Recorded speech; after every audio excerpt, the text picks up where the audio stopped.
Breathe in Space, Fade and Frontier includes mature content such as adult language, sexual situations, violence, and substance use. This episode contains parental abuse of a child, childhood neglect, amputation, eye trauma, and audio gore. Additional sensory contact warnings can be found in the show notes. I ain't got no home to go to, ain't got nothing to sell, but my stars will never leave me, even when I'm sold to hell. I was born under a blue sky, and I'll die out in the black. When I'm gone, don't no one mourn me, 'cause my debts will drag me back. It was supposed to be a simple job. But in this line of work, there's no such fucking thing. I've been able to confirm the information you provided, Gray. And I'm very pleased. This comes at the perfect time. I would just like you to commit to the retrieval as well. You hired me for some nice clean bloodhound work.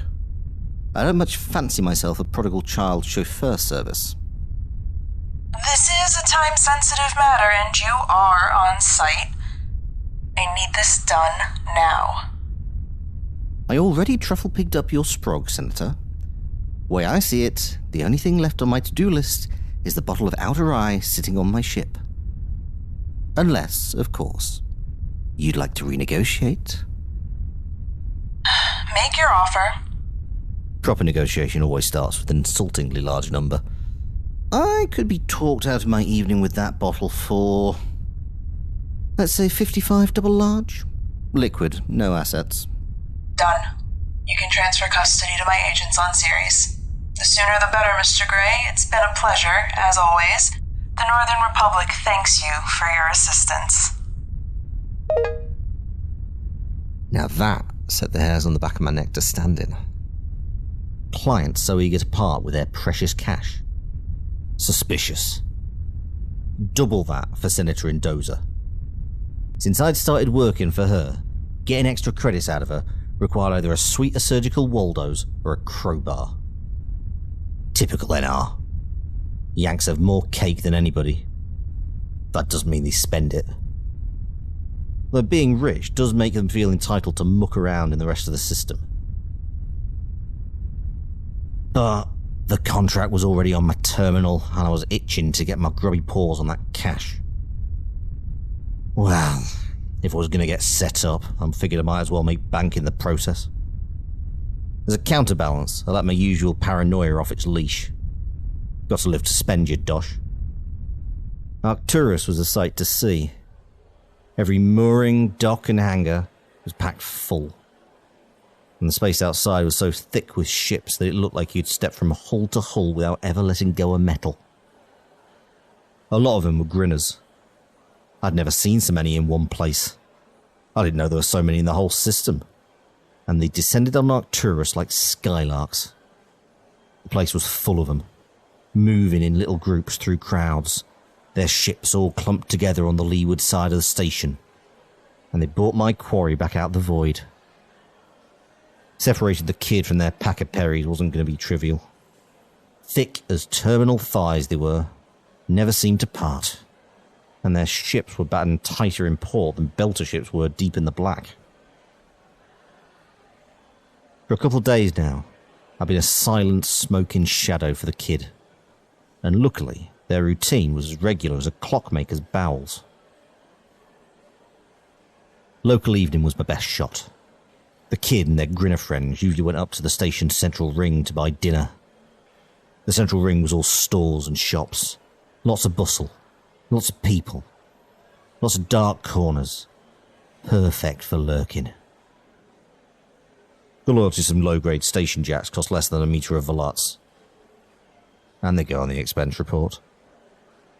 Their ears all perked right up when they heard I wanted them to hassle some grinners. Probably would have done it for free, but I paid happily. With money in their fists, they'd listen to instructions. And while I needed a fight, I didn't need people getting hurt. Just a lot of noise and confusion. I was about 20 paces behind, hiding in my own volley haze, when my rented jacks squared up on the grinners, shoulders all puffed up with youthful idiocy. The first swing came quickly and the dust-up kicked off. Just what I needed. Lots of wide swings, lots of innocent bystanders dragged into the pile, and no one touched my quarry. Except me. I ducked a couple of elbows and body-checked the sprog. With my extra height and weight and the wisdom that comes from years, it wasn't hard to take him to the ground. Pulled my right hand round, slipped my spur up into their armpit, gave him half a dose of compound 2. Just enough to make him loopy, but not enough to knock him off their feet. Because I'll be damned if I'm sherpering 50 kilos of dead weight all the way back to the Bacall. Held him down just long enough for the drug to take over, slung one of their arms over my shoulders and slipped us both away into the crowd. The Bacall's mooring wasn't too far, and with me guiding the kid along, we looked like a couple of drinking buddies after a bit of an overindulgence. One helping the other back home. Nobody gave us a second glance. Hey, I need to go back. I'm taking you back, my wayward ward. But ships that way. Lots of ships on this station. Plenty of them could take you home. That's a pretty stupid thing to say. Yes, well, everyone's a critic. They made a little bit of a struggle to disentangle themselves from my helpful grip, which only really succeeded in tangling up my legs and nearly ended up with us both in a pile on the deck. This is why I dislike retrievals. People always make things so unnecessarily difficult. Down 2 corridors, couple of turns, and we were at the airlock to the Bacall. I poured my quarry into the spare crash couch and gave them the rest of the dose of compound 2. Kid was a lightweight, slipped right off to dreamland. And with that, ready to go. Now, if and when anybody noticed the kid was missing, having a departure record of a ship beating feet a few minutes later was gonna look suspicious as hell. Which is why I'd registered with the local tower under false papers and a fake transponder. And when I did leave, my vector was very obviously headed towards Mars in a huge hurry. When I was sure off the Octurus scopes, I turned off the transponder entirely and started a more leisurely burn towards Ceres. It was a decently long trip, but the kid would be out a while. I enjoyed my last chance of smoke in peace. What the fuck? Good morning, sleepyhead. You fucking... May I humbly suggest you take it easy? I strapped you in for the high G maneuvers. Wouldn't want you to hurt yourself flailing about. I remember you, Gray. Well, a face this beautiful is not worth forgetting. Face like a catcher's mitt that's been dragged behind a donkey for 7 miles. Ah, you wound me, Maestrin Link. A donkey who's been ill lately. Would it behoove me to ask where are we, or is this not that kind of operation? Oh, behoove away. Isn't black bag, kiddo. I'm just doing the school run. Okay then, where are we? You are about 1/8 of the way back home to Terra. I'm about halfway to a lot of money for a very little bother. More technically, we're a few hours from Ceres. Ceres? You couldn't take me someplace nice? Mercury, Dayside, surface of Venus, the interstellar void? Tell you what, next time around, you can pick the handoff location. A lot of money, huh? I'm a little shocked. I know what I'm worth. I guess your mum really wants you back home. A snake wants a warm rock now and again, but that doesn't mean she loves it. I don't suppose I can convince you to let me go? Pretend you never found me? I've got a Taurus credit, chit, half full, and I could give you these boots. They're very nice. I'll keep the little I've got, thank you very much. My feet are a bit bigger than yours. You made a devilishly good hunt, though, Maestrin Link. Running after the Grinners was a stroke of genius. They're a goddamn black hole. Glad to know running for my life made a fun game for you. Of course, I knew you were off playing Grinner ever since you up and vanished from Tethys. Not many places a person can disappear so completely in this system. Unless they get spaced, and rich kids don't eat vacuum without a little money changing hands first. Sure enough, there was a ship in and out of Tethys with papers so rotten the ink probably sloshed on the page. So, grinners for sure. When all of them started showing up at Arcturus, it was only a matter of time before You dust-licking well-diver, I could not possibly care less about the technical details of how you ruined my life. Okay, I just want to go home. That's where we're headed. Not Earth. The Brave. I'm sorry? The Brave the darkness to conquer it? My ship? I knew you'd absconded with a pile of your mother's money, but not enough to buy a whole ship. Is it the exchange rate? You don't get it. Oh, please. I've seen plenty of prodigal rich kids in this line of work. Always running off to the belt and beyond, looking for a good time away from your parents' prying eyes. I'm sure you had your fun. Fun isn't it, Gray. I found a place where... Okay, how did you figure out this was your life? Excuse me? Well, what made you... you're a dog walker, right? That's what they call you? That's the lingo. Because we do all the unpleasant little tasks. Walk the dog, pass messages, make deliveries, find what's lost, find things out, uncover secrets, acquire things. Legal or not, moral or not. We make things happen. For a price. Right, so how did you know that being a dog walker was for you, and not like whatever it was you did before? What I did before was dodge knife blades and air death in the corridors of New Orleans every day. So when I saw a way off the green cheese, I jumped and never looked back. I'm familiar with the feeling. Sure you are. Silver spoon like you, running from mummy because you're bored of the posh life. If you say so. I caught your trail off Tethys, like I said, but you skived off, what, 2 years prior? Yeah, so?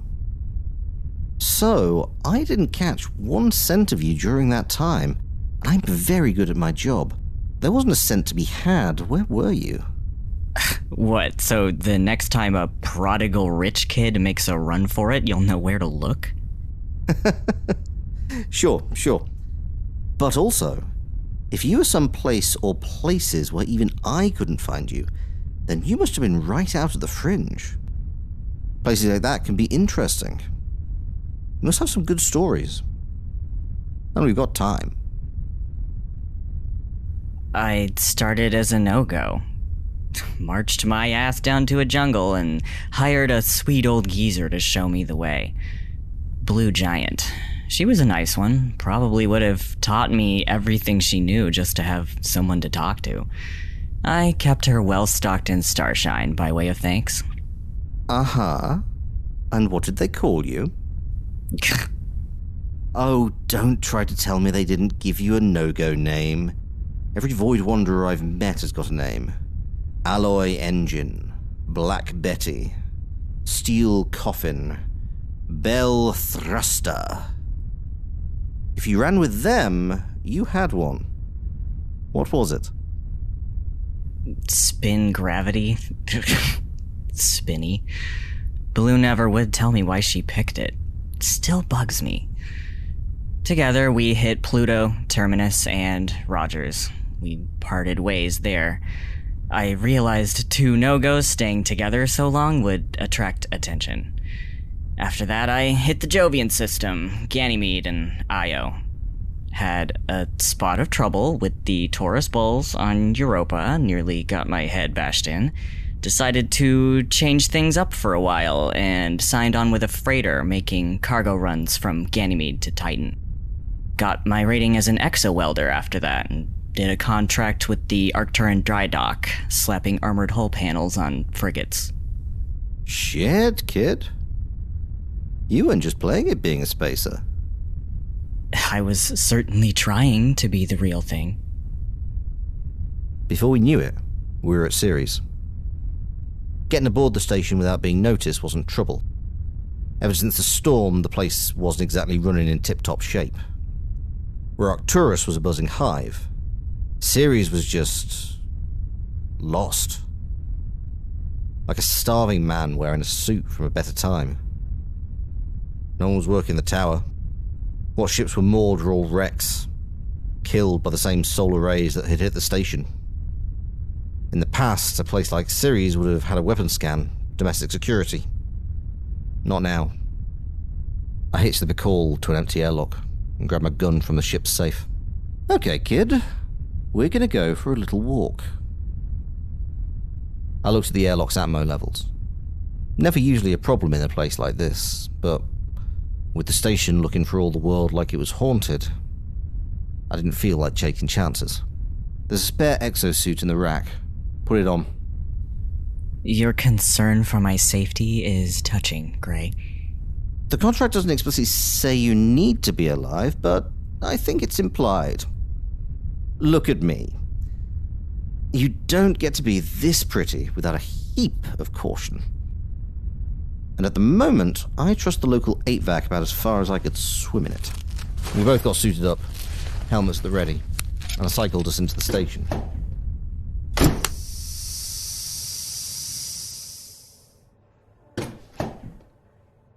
I'd been worried that Link might just do a run at the moment we got here, but I think the sight of the corridor beyond the airlock might have made them think twice.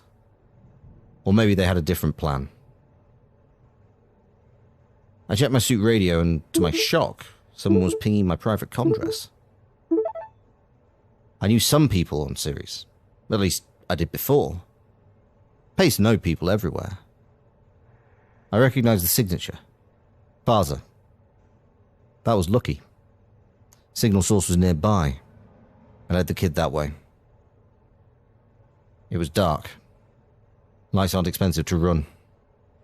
If those were down, things on Ceres must be getting very bad very quickly. Well, on the bright side, the rents are probably cheaper. Never seen a station downturn this quickly. Yeah, this could have been Arcturus if the family hadn't stepped in. The family?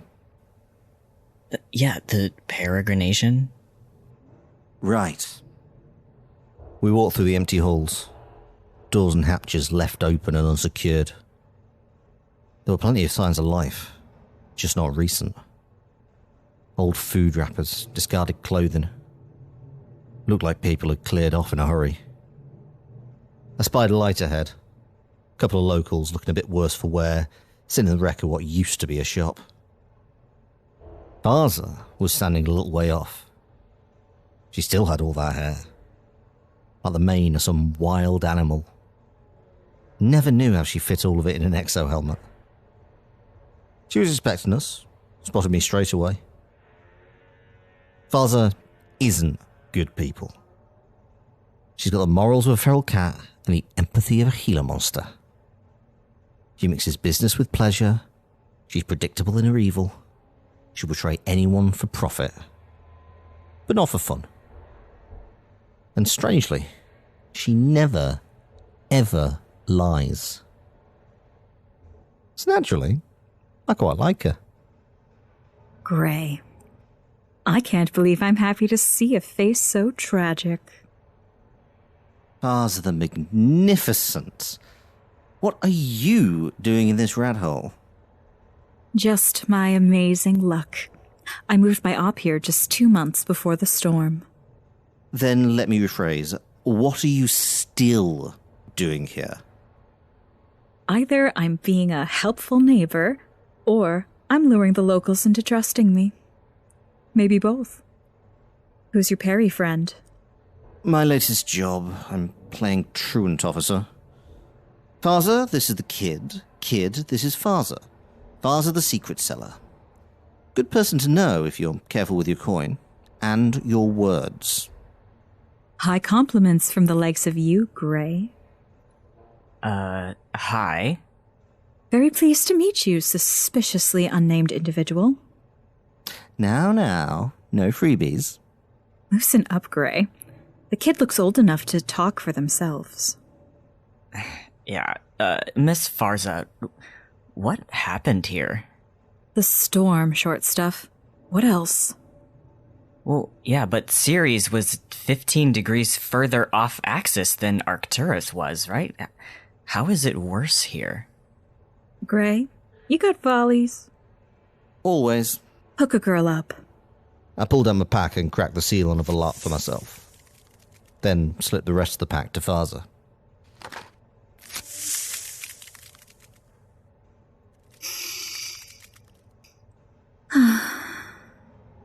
Ran out of these a week ago. The storm itself wasn't so bad, kid. Killed some of the ships in port, blew out some comms, but at first it looked like things were going to be all right. And then we lost HVAC. The whole station? Whole station. 33.5 hours. Now, there's enough slack in the station that should be all right. But people lost their cool, started to bug out. Even when the air came back on, every ship that could fly was selling seats off station and they were selling out. Can't expect the average punter to act rational when the air runs thin. It's disgraceful. We Belters are supposed to be better than that. And it didn't end there. The ones who ran left shit behind. Of course, some people got greedy, and thus... She pointed across the way where a series of bullet holes punctured an internal bulkhead. No one had even tried to patch them. This place isn't civilization right now. What's the top line?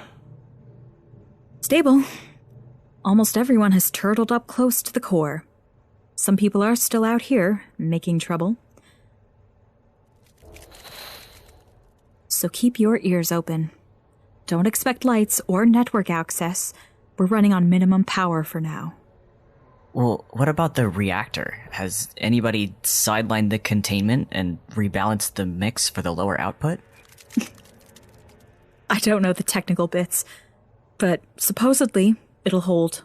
Well, I hope you're keeping an eye on it. In a lot of ways, running a power plant below spec is worse than overloading it. How do you know about reactors? Because I'm a fusion technician, Gray. You know, on the Brave. I shot Farza a glance and caught her side-eye me. I could see just a shade of a smirk. Fuck. That cost me. Never should have let the kid talk. I've got a meeting to get to. I need directions. Can you help an old friend out? Where to? Corridor 42, Grey 17. That's in the HVAC dead zone. Wait, dead zone? Less people, less air. So we cut back the circulation in the outer sections to bare minimum to conserve power and O2. That's like cutting off a leg to keep from starving to death. No one asked for your opinion. Anyway, take that corridor 2 spans leeward and talk to Nandri. Nandri? We put him on guard duty, so he'd be out of the way. Bit of a cracked engine bell. You'll love him. Fair enough. Want to tag along? Thanks, but I'm not playing sidekick, Gray. I've got the call. Don't mind giving you a ride back to civilization. Her lips curled up at that. She knew what I was trying. If I take her along, I could make sure she doesn't talk about me and the kid. I'm staying. Farza the Martyr. I didn't take you for the type to give your life. You can never see past the end of your nose, Dogwalker. Ceres is in the shitter right now, but nothing stays the same forever. And I'm here when few are. So when the place puts itself back together, I can have my claws dug in all over. You know what they say? Buy when there's blood on the streets. Even if it's your own. Fortune favors the bold. Okay, what makes you think this place will rebound?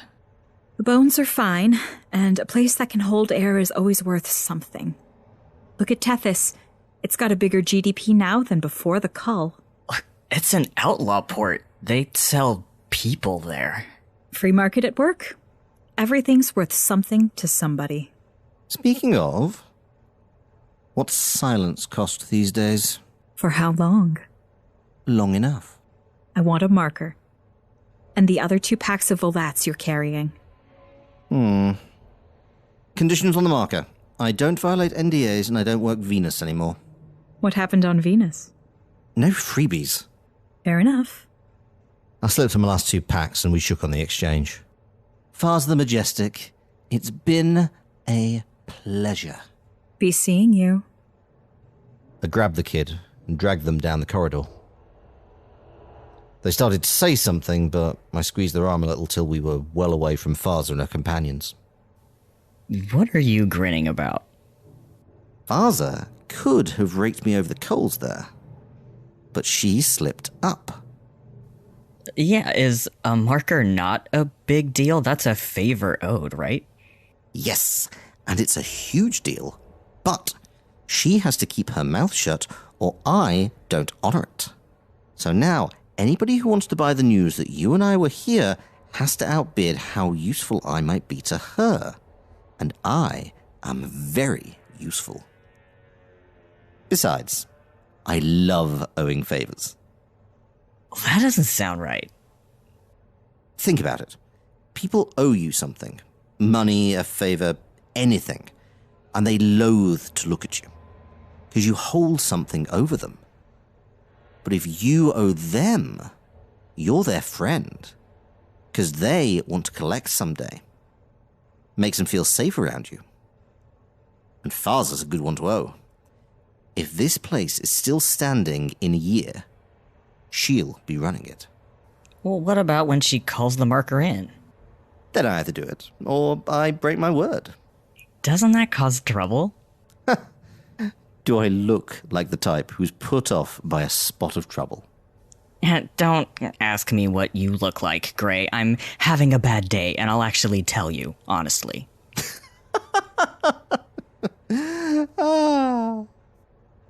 You were at school on Luna, right? In the towers. The Aventine Academy, yeah. Ah, that's not even over the horizon from Lunorlands.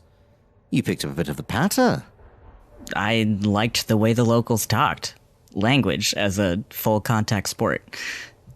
Honestly, you may be a miserable pile of character flaws, but at least you're fun to listen to.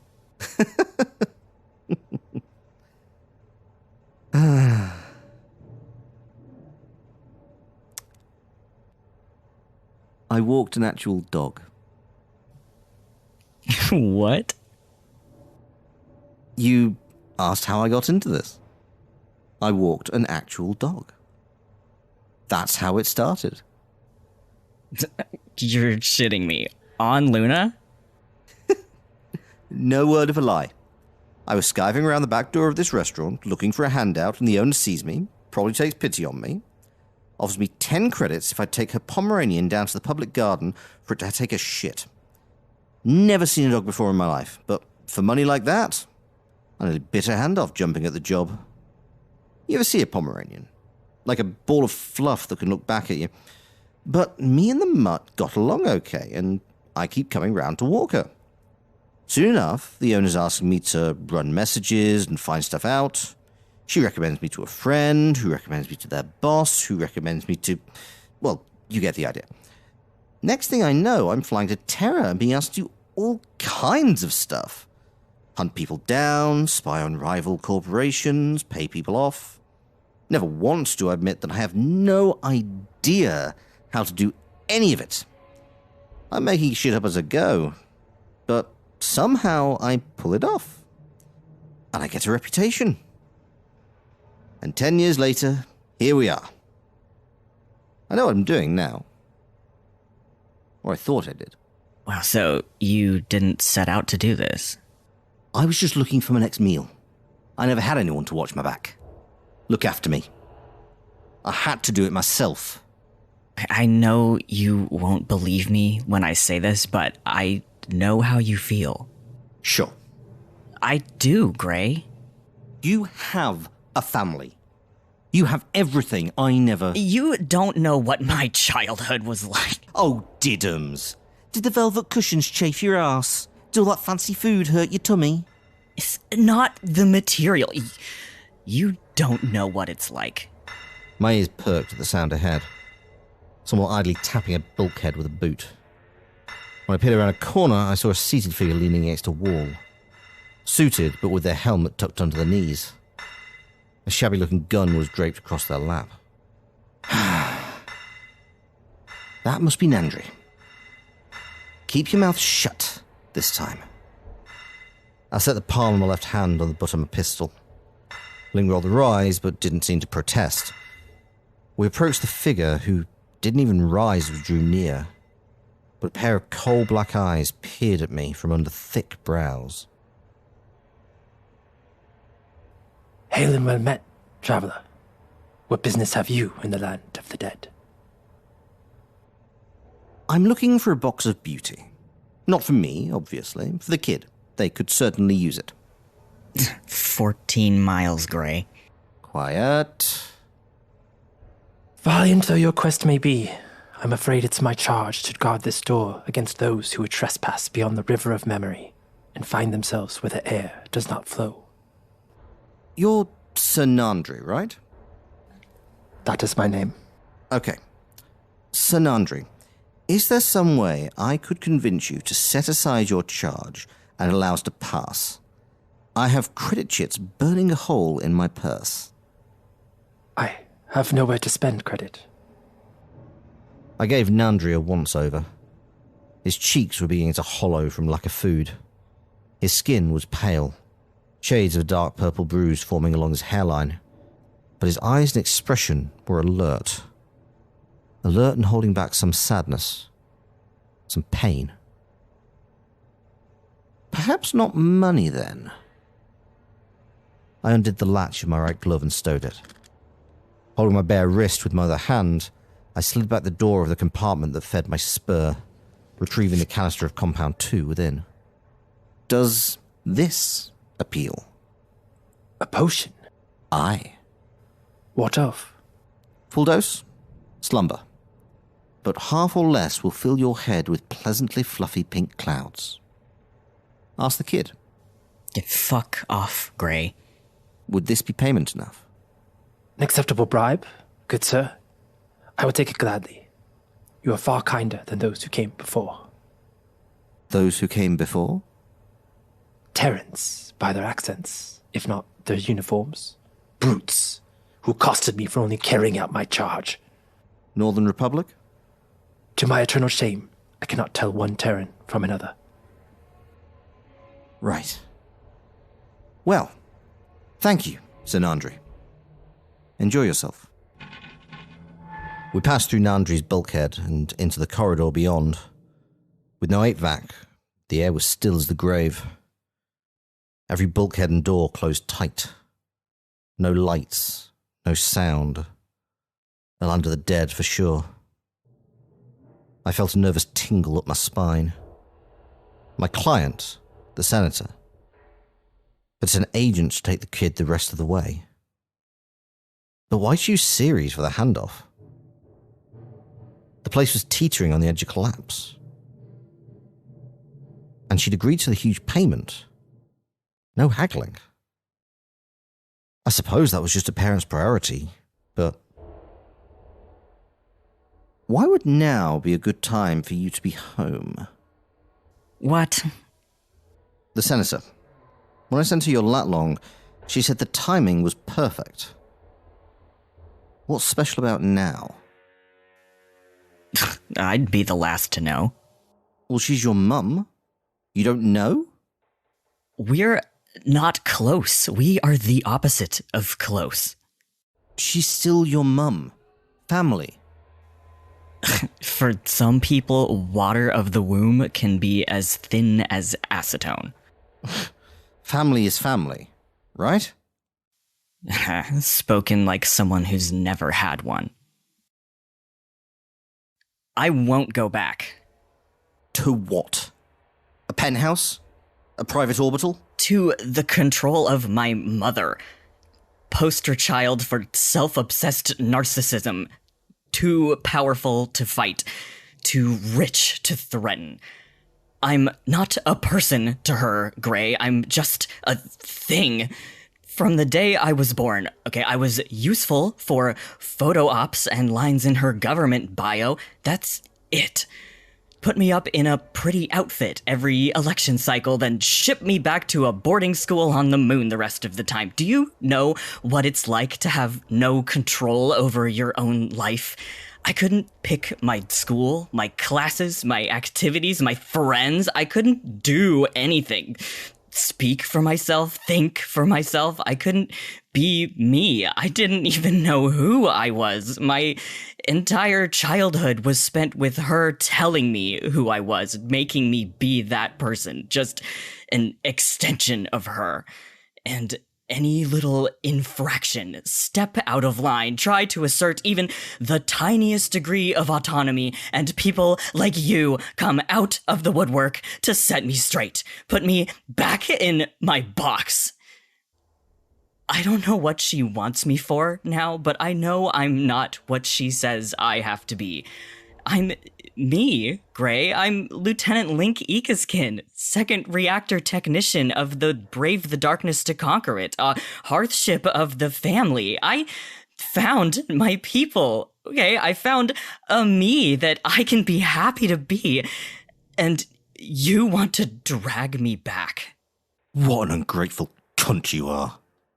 Fuck you! Your mother may be a piece of work, but you've got one. She looked after you. You never went hungry. Never had to work for your meals. Never had... I stopped our walking and turned on the kid, holding up their bare right hand, palm up before their eyes. Do you see this hand? Looks pretty real, right? Yeah? I let the spur slide out of its port at the base of my palm, like an ice pick of polished steel. I'll admit, it's a bit threatening. Little upgrade. A legacy of my childhood. Wouldn't need to have the thing replaced at all, except... if you're a station rat on New Orleans and you want to eat and breathe, you go down to the bioreprocessor. Dig through the input for metal. 2 credits per kilo. If you got lucky, that was enough for a day.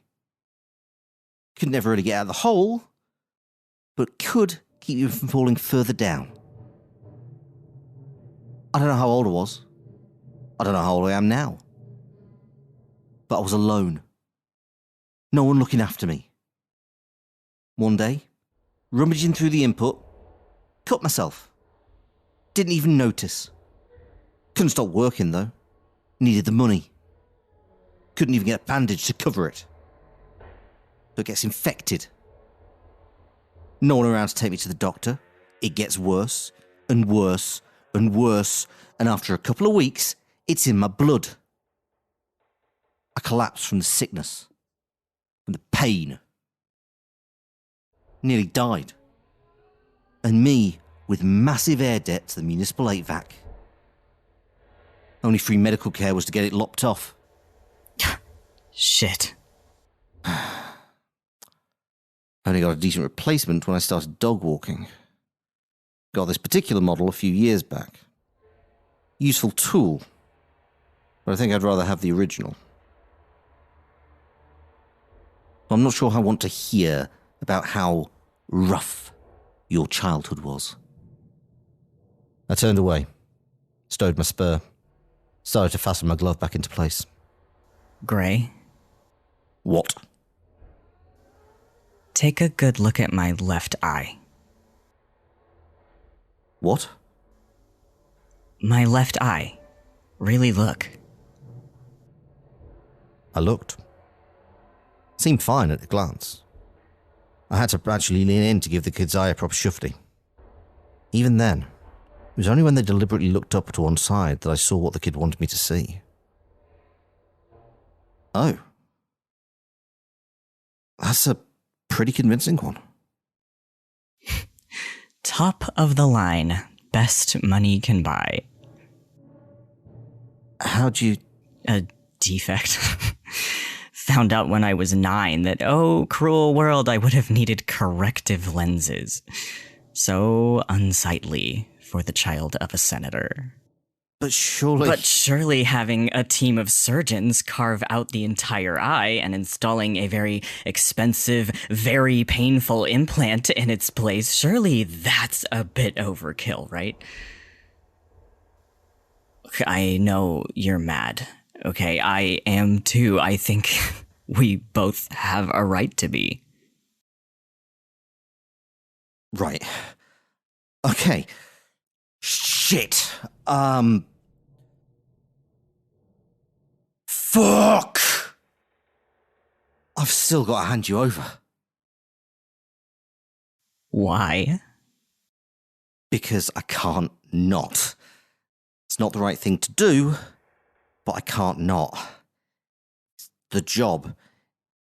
If I dump it off, Senator Endoza sends people after us both. I'm sorry, Link. You don't deserve this, but your freedom's not worth my life. Gray, please. Look, you got away before. You're smart. You'll do it again. And you won't get caught this time. You think? Yeah. Because when you run, you call me and I get you back to your ship. I'm the best. There won't be a trail to Bloodhound this time. There'll be a fucking fart in the red spot. Okay. And for now, you keep your head down. Something's up and I don't know what it is.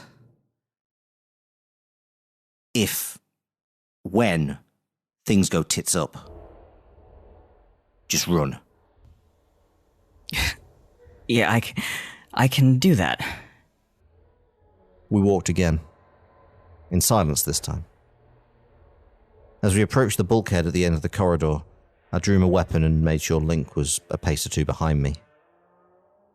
The room ahead was an observation gallery for one of the shipways. I could see stars through a series of large windows, as well as an unfamiliar low green light. Okay, kid. Helmet on. You getting a bad feeling about this? I've got a bad feeling about everything. Survival trait. Keep calm. I've got you back. Helmet on and secured, I stepped into the room, gun at the ready, and the figures within seemed to be expecting me. 3 people, all wearing exosuits but not their helmets yet.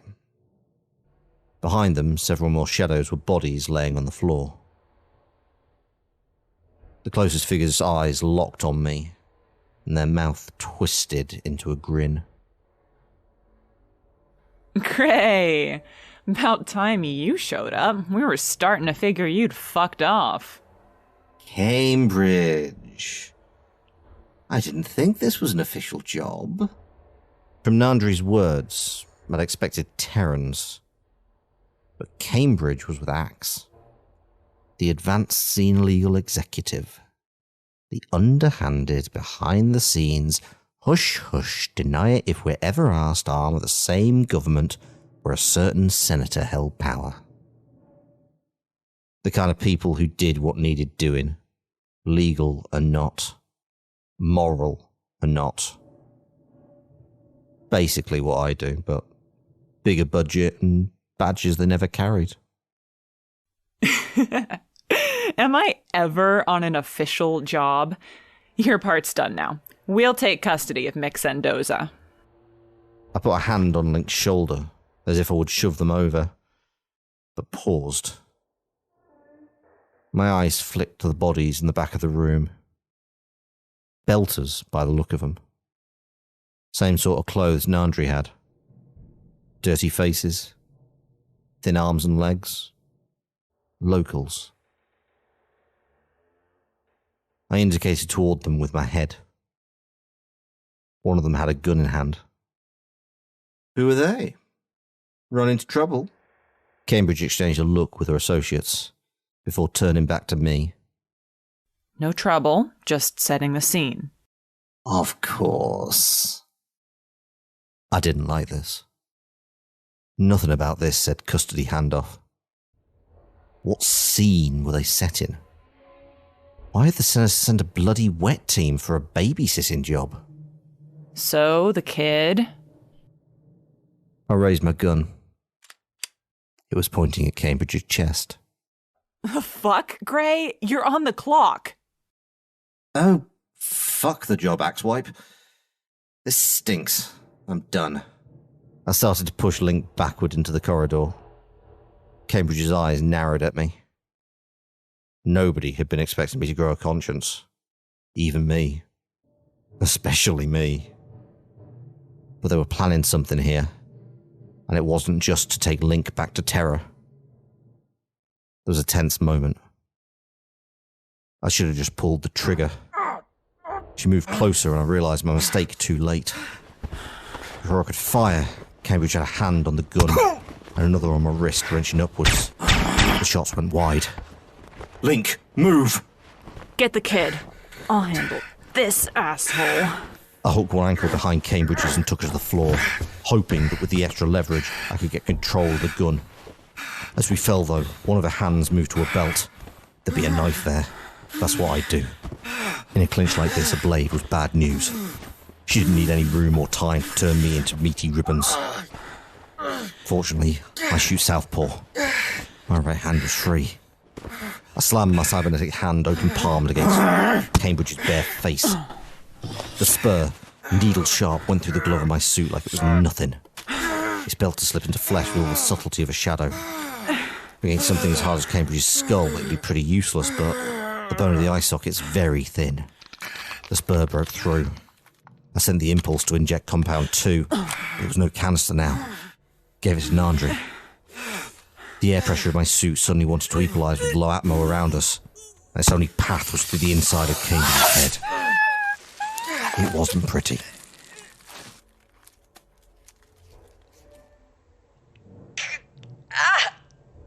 Great! The other two had caught Link. One had their arm around the kid's neck. The other had produced a gun from somewhere. Nasty, stubby carbine. I tried to untangle myself from Cambridge's corpse, but the damn thing was twitching, keeping me pinned and my own weapon pointed ineffectually at the wall. No, not the wall. The windows.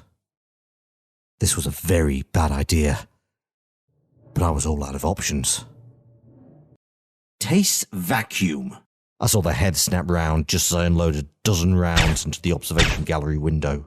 That was thick material, intended to take a lot of punishment, but every design has its limits.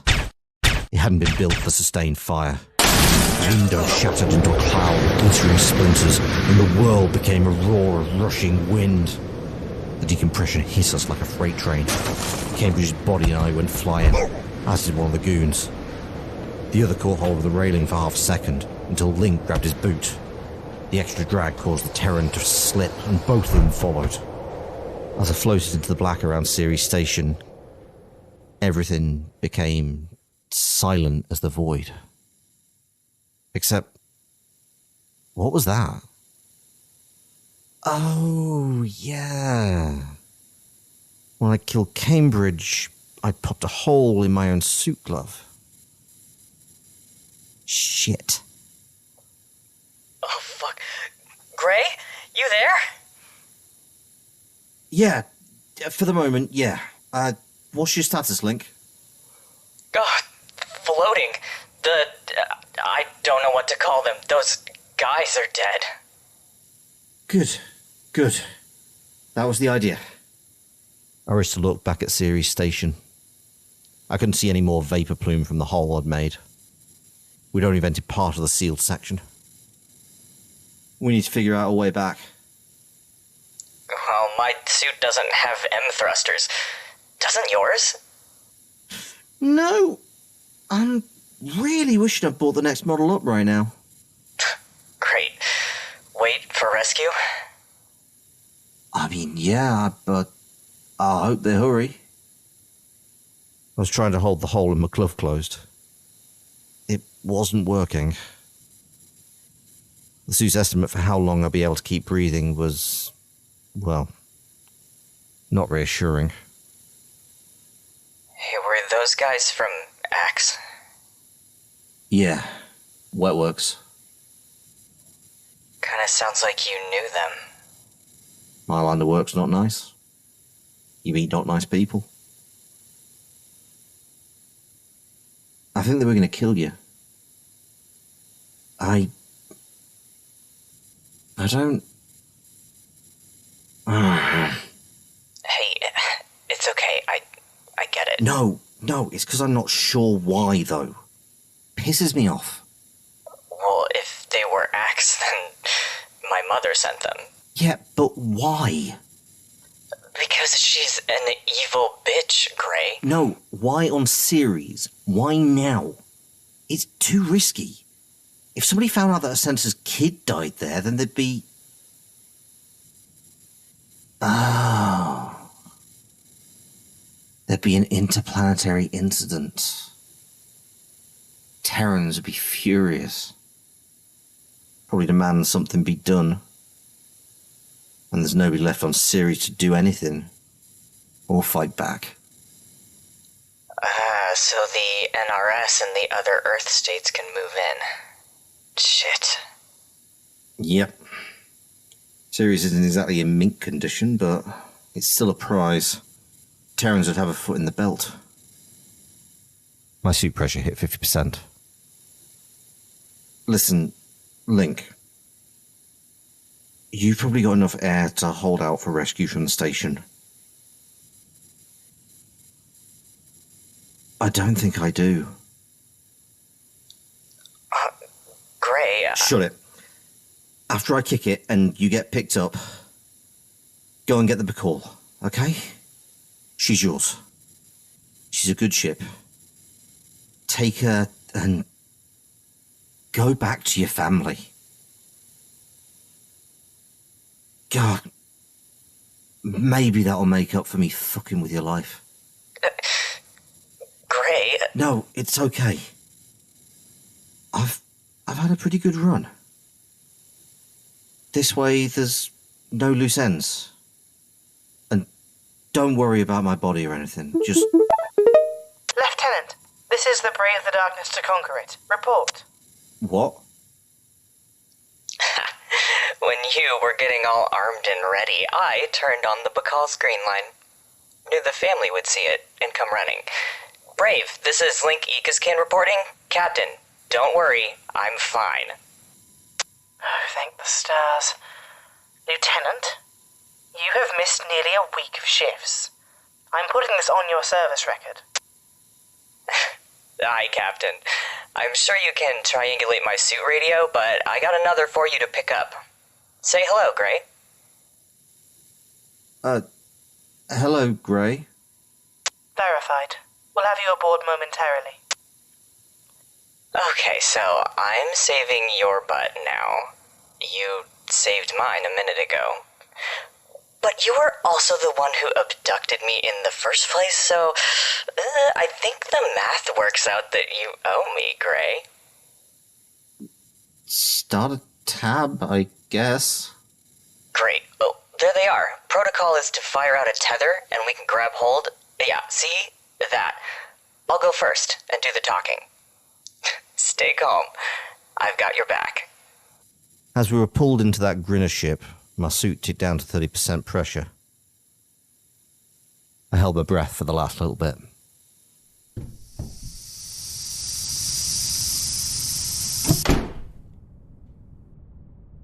Inside, a whole flock of people were huddled about. Nervous to see... us, I guess. Home sweet home. Sure, you can drop me back at... Lieutenant, how dare you allow yourself to be kidnapped like that? If you'd have gotten yourself hurt, I'd have killed you. Roger, get them to sickbay so we can make sure they're well. Sorry to worry you, Auntie. I'm fine, I swear. Hey, this is You! The captain's eyes snapped onto me like a hawk who'd found prey. I guess it didn't take much to figure out my role in all this. Commander, remove this man's helmet and space him. One of the Grinners, big gal wearing a pistol holster on her chest, made a move toward me. And And then Link was there. Between us.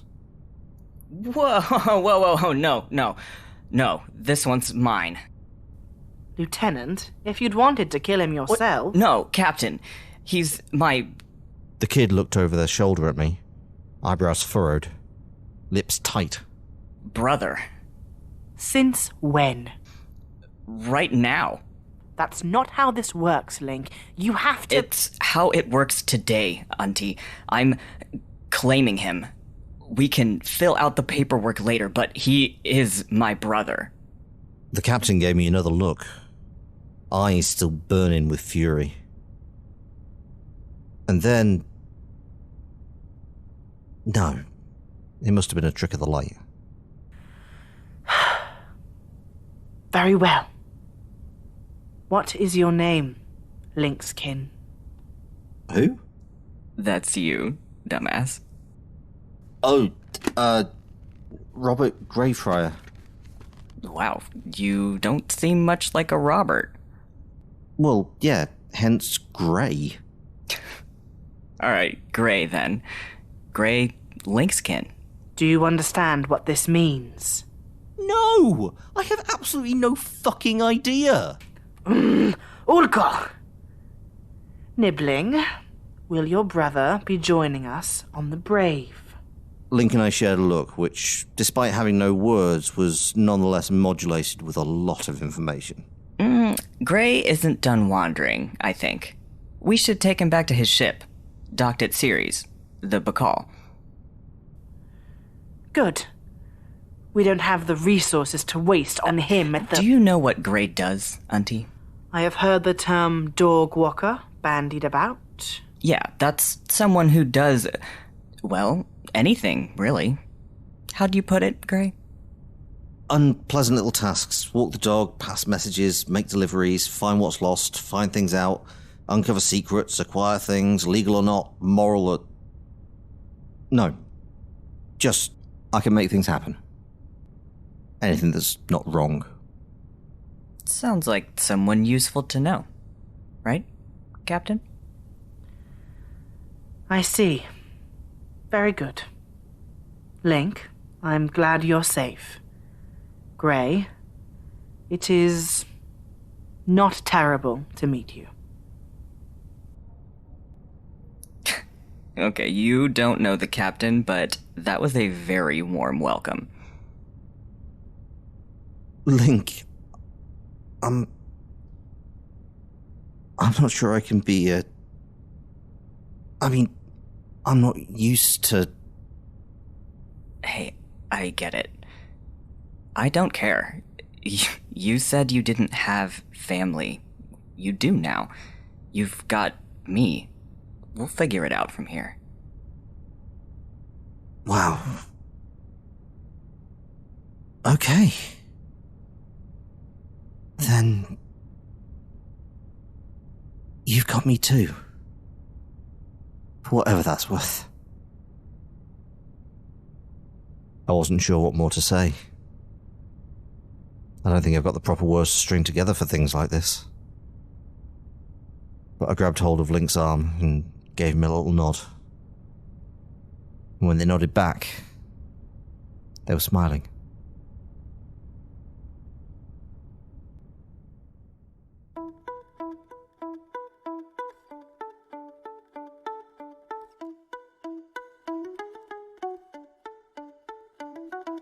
Thank you for joining us for this episode of Breathing Space, Fading Frontier.